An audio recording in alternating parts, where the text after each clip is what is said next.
Hello friend, स्वागत है dream job अड्डा एजुकेशनल यूट्यूब चैनल पे। तो आज के इस लेक्चर पे हम मध्य प्रदेश आईटीआई टीओ के 17 दिसंबर 2022 के शिफ्ट 1 और शिफ्ट 2 की दोनों क्वेश्चन, जितने भी क्वेश्चन हमें मिले हैं उन क्वेश्चन का हम डीपली एनालिसिस करेंगे। उनके उससे संबंधित जितने भी पॉइंट्स बन सकते हैं उन सारे पॉइंट्स का हम एनालिसिस करेंगे।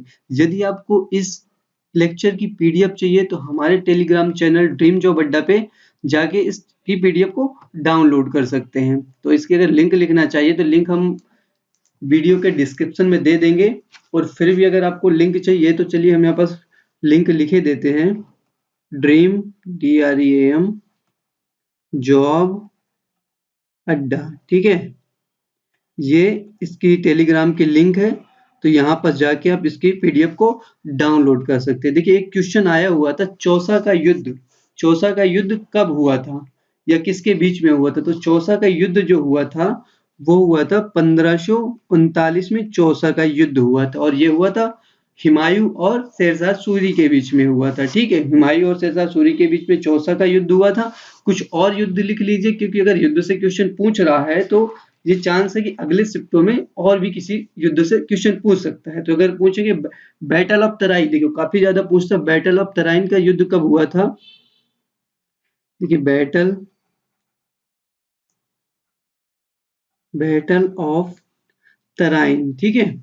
बैटल ऑफ तराइन, एक बात और याद रखिए कि इसमें दो युद्ध होते हैं। फर्स्ट बैटल ऑफ तराइन हुआ था, सेकंड बैटल ऑफ तराइन होती है। ये फर्स्ट बैटल ऑफ तराइन कब हुआ था? ये हुआ था 1191। फर्स्ट बैटल ऑफ तराइन हुआ था 1191, और किसके बीच में हुआ था? पृथ्वीराज चौहान और मोहम्मद गौरी के बीच में। पृथ्वीराज चौहान और गौरी के बीच में हुआ था। एंड गौरी के बीच में हुआ था ये युद्ध, मोहम्मद गौरी के बीच में। और इस युद्ध में जो जीता था, विनर थे चौहान, विनर थे। ठीक है, तराइन के पहले युद्ध में पृथ्वीराज चौहान विजेता थे, युद्ध को जीता था। सेकंड जो हुआ था battle of Tarain, second battle of Tarain का युद्ध हुआ था 1192 में हुआ था, 1192 में। और ये युद्ध हुआ था पृथ्वीराज और मोहम्मद गौरी के बीच में। पृथ्वीराज चौहान और मोहम्मद गौरी के बीच में ये युद्ध हुआ था, और इसमें जो जीता था वो जीता था मोहम्मद गौरी।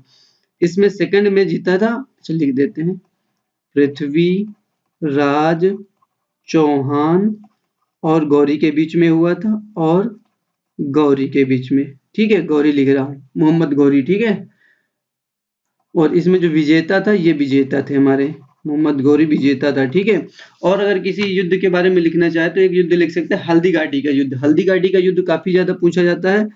हल्दी घाटी का युद्ध, घाटी है, हल्दी घाटी का युद्ध हुआ था। हल्दी घाटी का युद्ध ये हुआ था 1576 में हल्दी घाटी का युद्ध हुआ था, और ये हुआ था राणा प्रताप एंड अकबर के बीच में। ये युद्ध हुआ था राणा प्रताप और एंड अकबर के बीच में। ठीक है, अकबर, और इसमें जीता कौन? अकबर थे विजेता। ठीक है, इस युद्ध में अकबर विजेता थे। सो नेक्स्ट क्वेश्चन पे हम देखते हैं कि गूगल क्या है। देखिए, गूगल के बारे में एक क्वेश्चन आया था कि गूगल क्या है, ये सर्च इंजन है या वेब ब्राउजर है या कुछ और है? तो ये एक सर्च इंजन है। गूगल एक सर्च इंजन है, ये एक सर्च इंजन है। ठीक है, कुछ और सर्च इंजन का आप नाम लिख सकते हैं। ठीक है, जैसे हो गया अल्ट्रा विस्टा, एक सर्च इंजन है। अल्ट्रा विस्टा भी एक सर्च इंजन है। यही अगर बात करेंगे साइंस डायरेक्ट भी एक प्रकार का सर्च इंजन है। और वेब ब्राउजर कौन कौन से होते हैं? वेब ब्राउजर की बात करेंगे, ब्राउजर। ठीक है, वेब ब्राउजर कौन कौन से ये हो सकते हैं? सफारी, देखिए सफारी एक प्रकार का वेब ब्राउजर है। यही ओपेरा भी एक प्रकार का वेब ब्राउजर है। सफारी हो गया, ओपेरा हो गया, फायरफॉक्स हो गया, फायरफॉक्स हो गया, क्रोम हो गया एंड इंटरनेट एक्सप्लोरर हो गया। इंटरनेट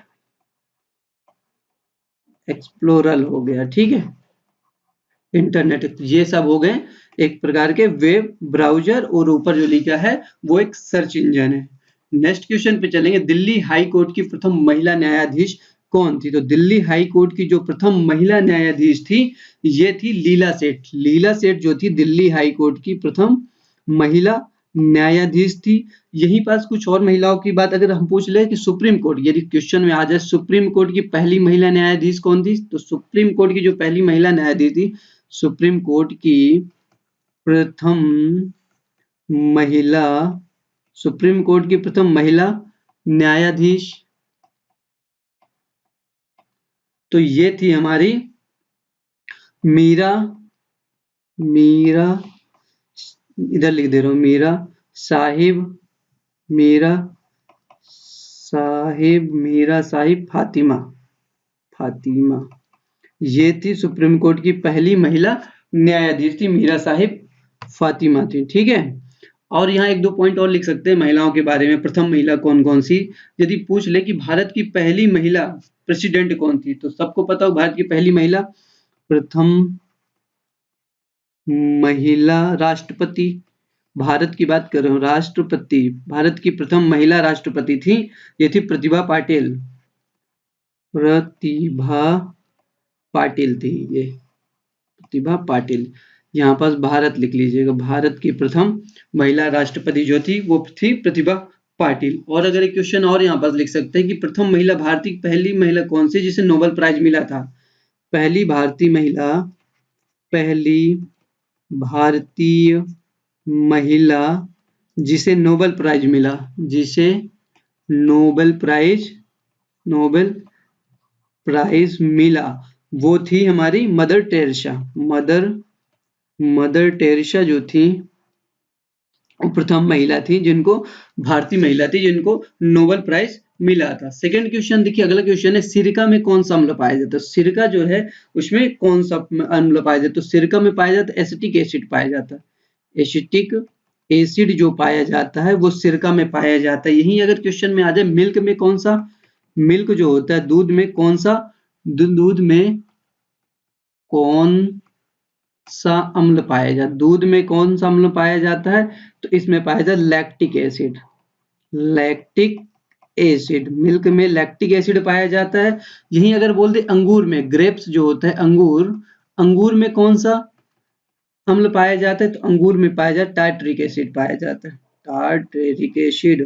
ठीक है, ये अंगूर में पाया जाता है। यही अगर बोल दे एप्पल में पूछ ले, यदि एप्पल यानी कि एप्पल में, सेव में कौन सा पाया जाता है अम्ल, एप्पल में कौन सा अम्ल पाया जाता है, तो इसमें पाया जाता है मैलिक एसिड, एप्पल में पाया जाता है मैलिक एसिड।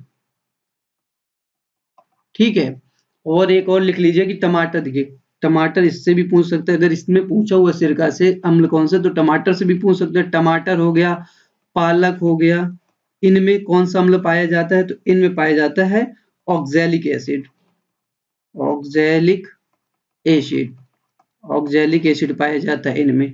और अगर पूछ लिया संतरे में कौन सा पाया जाता है, नींबू या संतरे में, नींबू या संतरे में कौन सा अम्ल पाया जाता है, तो इसमें पाया जाता है सिट्रिक एसिड, सिट्रिक एसिड। ठीक है, और इसकी अगर आपको पीडीएफ चाहिए, देखिए पीडीएफ पहले ही बता चुका, अगर पीडीएफ चाहिए तो हमारे टेलीग्राम चैनल ड्रीम जॉब अड्डा पे जाके वहां से डाउनलोड कर सकते हैं। और ये अगर आपको वीडियो पसंद आए तो मेरे चैनल को सब्सक्राइब, वीडियो को लाइक और शेयर करना ना भूलें। फिर नेक्स्ट क्वेश्चन देखते हैं, विटामिन डी की कमी से कौन सा रोग होता है, तो कि विटामिन डी जो होता है उसकी कमी से होता है रिकेट रोग, रिकेट्स रोग होता है। और विटामिन डी का केमिकल देखिए, कल केमिकल नेम से क्वेश्चन आया था, तो केमिकल नेम विटामिन डी का क्या होता है, कैल्सीफेरॉल होता है विटामिन डी का। देखिए यहाँ पास केमिकल नेम कर देते हैं, ठीक है, और यहाँ पास बीमारियां कर देते हैं, ठीक है, डिसीज जो होती है, कमी से कौन सी बीमारी होती है, ठीक है, कमी से। तो देखिए विटामिन डी में कौन सा केमिकल पाया, सॉरी कौन सा केमिकल, इसका सॉरी केमिकल नेम कौन सा है, तो विटामिन डी का जो केमिकल नेम है वो कैल्सीफेरॉल है, ये है कैल्सीफेरॉल, कैल्सीफेरॉल इसका जो है केमिकल नेम है। और इससे जो बीमारी होती है वो रिकेट्स रोग है, सूखा रोग होता है, रिकेट्स। ठीक है, देन अगर यहीं पास अगर हम पूछ ले कि विटामिन ए की कमी से कौन सा विटामिन, देखिए यहाँ पास विटामिन पूरा तो लिखूंगा नहीं, टाइम लग जाता है, विटामिन ए की कमी से कौन सा, यहाँ पास अगर मैं ऐसा कर रहा हूँ यानी कि ऊपर वाला लिख रहा हूँ, कमी से कौन सा रोग होता है। ठीक है, तो इसकी कमी से जो रोग होता है नाइट ब्लाइंडनेस होता है, और इसका जो केमिकल नेम होता है, केमिकल नाम रेटिनॉल, इसका केमिकल नाम रेटिनॉल है, और इससे जो कमी होती है नाइट ब्लाइंडनेस होता है। ठीक है, नाइट ब्लाइंडनेस, ब्लाइंडनेस।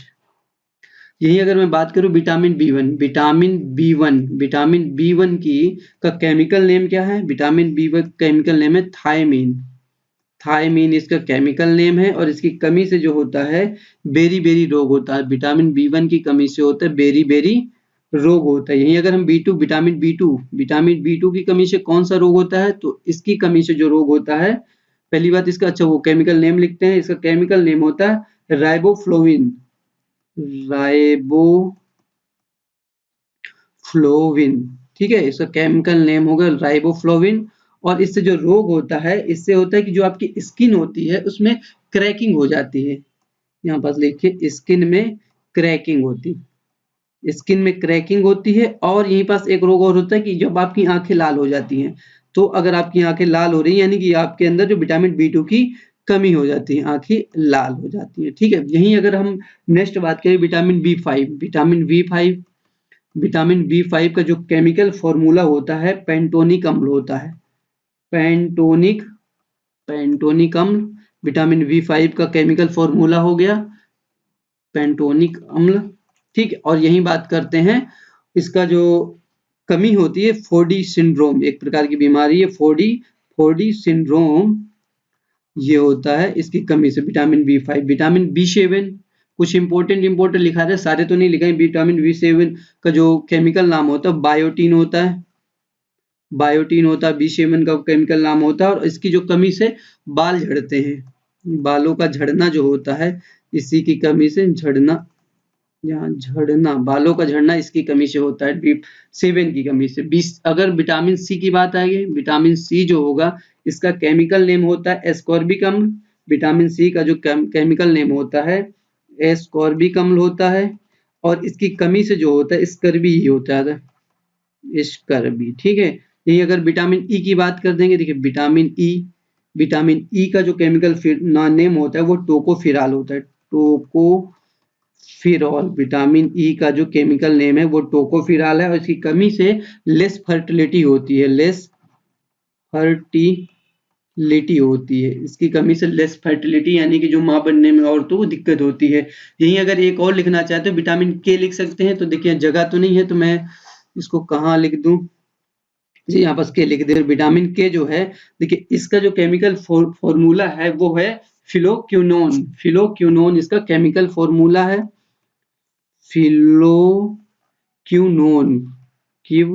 फिलोक्यूनोन इसका केमिकल फॉर्मूला है, और इसकी कमी से क्या होता है कि रक्त का थक्का नहीं जमता, लिख लें रक्त का थक्का नहीं जमता है।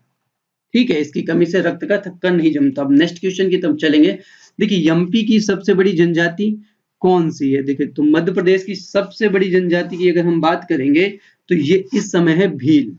भील जो है मध्य प्रदेश की सबसे बड़ी जनजाति नंबर 1। अगर नंबर 2 पूछ लेगी, सेकंड नंबर पे मध्य प्रदेश की सबसे बड़ी जनजाति कौन सी है, वो है गोंड है, और थर्ड नंबर की अगर बात करें तो थर्ड नंबर में कोल है। ये 3 जनजाति मध्य प्रदेश में सर्वाधिक है। और एक क्वेश्चन और बनता है कि क्षेत्रफल के अनुसार मध्य प्रदेश की सबसे बड़ी जनजाति का, अगर क्षेत्रफल के अनुसार पूछ ले, क्षेत्रफल के आधार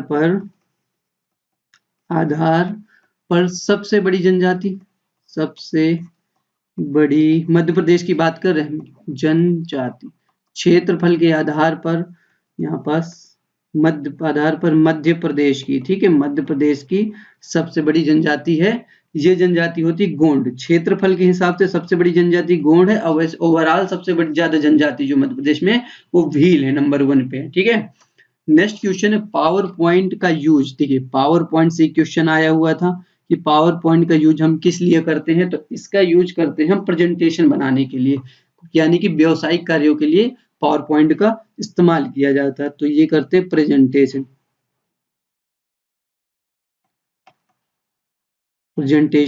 बनाने के लिए हम पावर पॉइंट का इस्तेमाल करते हैं। और अगर क्वेश्चन नेक्स्ट अगर आपके यहाँ नेक्स्ट पेपरों में अगर क्वेश्चन आए कि इसका जो एक्सटेंशन होता है पावर पॉइंट का, एक्सटेंशन जो होता है एक्सटेंशन जो होता है वो क्या होता है, ठीक है। तो एक्सटेंशन से भी क्वेश्चन बनते हैं, तो इसका एक्सटेंशन होता है डॉट PPTX, इसका एक्सटेंशन होता है, ये लास्ट में डॉट नहीं है, PPTX होता है, ठीक है। नेक्स्ट अगर पूछ ले एक्सेल जो है, एक्सेल होता है MS एक्सेल होता है, MS एक्सेल जो होता है इससे क्या बनाया जाता है, तो MS एक्सेल से बनाया जाता है वर्कबुक, स्प्रेडशीट। वर्कबुक जो होता है MS एक्सेल से बनाया जाता है, और इसका जो एक्सटेंशन होता है, एक्सटेंशन जो होगा MS एक्सेल का वो होता है डॉट XLS, ठीक है। तो इतने पॉइंटों को याद करिए। नेक्स्ट क्वेश्चन पे चलेंगे। यूपीएस का फुल फॉर्म क्या है, यूपीएस का फुल फॉर्म से एक क्वेश्चन बना था, तो यूपीएस का फुल फॉर्म है अनइंटरप्टेड पावर सप्लाई, इसे लिख लीजिए अनइंटरप्टेड पावर सप्लाई, इसका जो फुल फॉर्म है अनइंटरप्टेड पावर सप्लाई। यहीं पास अगर कुछ और फुल फॉर्म लिखना चाहते तो लिख सकते हैं जीपीएस। जीपीएस का फुल फॉर्म क्या होता है, global positioning system, global positioning system. GPS का फुल फॉर्म होता है ग्लोबल पोजिशनिंग सिस्टम। यही एसएमटीपी का फुल फॉर्म क्या होता है, simple mail transfer protocol, simple mail transfer protocol, ठीक है। एक और यहीं पास लिख सकते हैं एसएसडी का फुल फॉर्म क्या हो, एसएसडी का फुल फॉर्म होता है solid state device, solid state device SSD का फुल फॉर्म होता है। कोबोल भी काफी ज्यादा पूछा जाता है, कोबोल का फुल फॉर्म क्या है, कोबोल का फुल फॉर्म होता है कॉमन बिजनेस ओरिएंटेड लैंग्वेज, ठीक है, common business oriented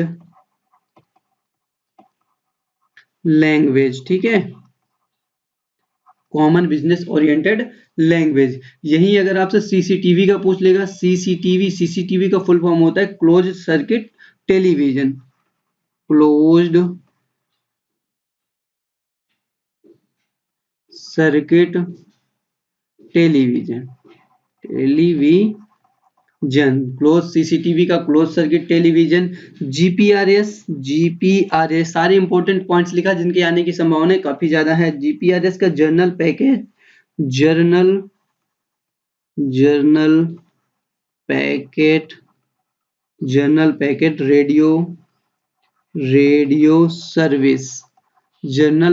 radio service GP. एक और लिख सकते हैं आप जेपीईजी काफी ज्यादा सुना होगा, जिससे पिक्चर का फॉर्मेट होता है, फोटो का फॉर्मेट होता है, जेपीईजी फॉर्मेट होता है। इसका फुल फॉर्म क्या होता है, इसका फुल फॉर्म है ज्वाइंट फोटोग्राफिक एक्सपर्ट ग्रुप,